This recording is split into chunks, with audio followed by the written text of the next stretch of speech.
Now अब हम यहाँ पे एक्सरसाइज नंबर 12.2 में जो क्वेश्चन नंबर 8 है वो यहाँ पे डिस्कस करते हैं। और ये है इस चैप्टर का last question.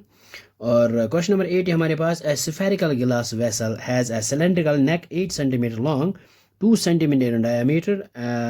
The diameter of spherical part is 8.5 centimeter. By measuring the amount of water it holds, a child finds its volume to be 345 cubic centimeter. Check whether she is correct, taking the above as the inside measurement and pi equal to 3.14. तो सबसे पहले हमारे पास given है एक spherical गिलास vessel और इसमें है सिलेंड्रिकल नेक और 8 सेंटीमीटर लॉन्ग है वो और 2 सेंटीमीटर है डायमीटर।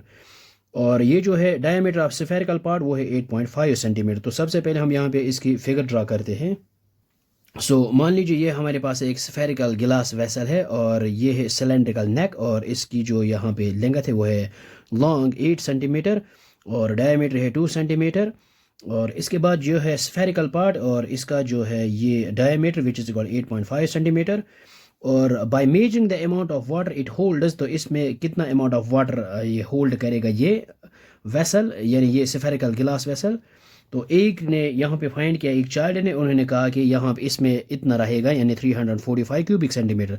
अब हमने यहाँ पे ये चेक करना है क्या ये करेक्ट है या नहीं। और हमने यहाँ पे क्या करना है, पाई यूज़ करना है 3.14। तो सबसे पहले हम यहाँ पे गिवन लिखते हैं जो हमारे पास है। और ये हमने यहाँ पे लिखा है हेयर जो हमारे पास गिवन है हाइट ऑफ सिलेंड्रिकल पार्ट जो है हाइट वो है 8 सेंटीमीटर और R1 radius of cylindrical part और इसका डायमीटर है वो है 2 सेंटीमीटर और रेडियस आएगा ओब्वियसली 2/2 आएगा 1 सेंटीमीटर इसका रेडियस, यानी इसका रेडियस आएगा यहाँ पे 1 सेंटीमीटर। और इसके बाद R2 है रेडियस ऑफ स्फेरिकल पार्ट और ये है स्फेरिकल पार्ट, इसका जो डायमीटर है वो है 8.5, रेडियस आएगा 8.5/2 ये आएगा 4.25, या फिर ये भी हम यूज़ कर सकते हैं। अब हम यहाँ पे लिखेंगे वॉल्यूम ऑफ दिस वेसल, सो वो आएगा volume of this sphere plus आएगा वॉल्यूम ऑफ दिस सिलेंडर। और ये हमने यहाँ पे लिखा है volume of vessel which is volume of sphere plus volume of cylinder. और वॉल्यूम ऑफ स्फीयर आता है बराबर 4/3 पाई आर क्यूब, लेकिन यहाँ पे है आर, इसका जो है रेडियस R1 और ये है R2, तो हम यहाँ पे लिखेंगे R2 का whole cube plus volume of cylinder वो आएगा पाई आर स्क्वायर एच, लेकिन यहाँ पे पाई और आर जो है वो है R1 स्क्वायर और हाइट है एच।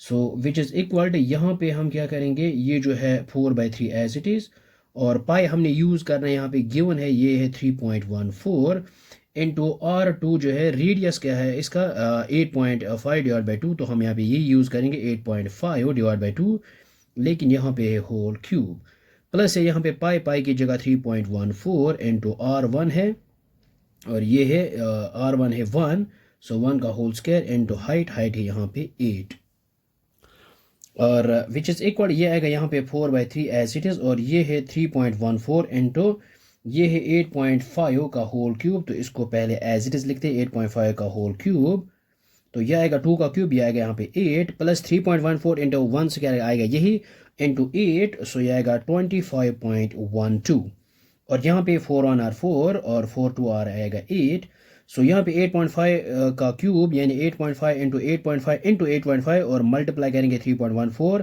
फिर इसके बाद डिवाइड करेंगे 3 इंटू 2 ये आएगा 6, तो डिवाइड करेंगे 6 से, तो ये आएगा डायरेक्ट हम यहाँ पे लिख सकते हैं 321.392 और प्लस है यहाँ पे 25.12 और इसका जो फाइनल रिजल्ट आएगा वो आएगा 346.51, ये है वॉल्यूम, तो यह है क्यूबिक सेंटीमीटर। तो इसने क्या बताया था यहाँ पे 345 क्यूबिक सेंटीमीटर, लेकिन आया क्या है एक्चुअल, तो ये है 346.51 क्यूबिक सेंटीमीटर। तो it means that she is wrong, तो हम यहाँ पे लिख सकते हैं हैनस शी इज़ रॉन्ग और ये हमने यहाँ पे लिखा है hence she is wrong. So I hope आपको ये समझ में आया होगा, ये बहुत ही आसान है। So thanks for watching this video.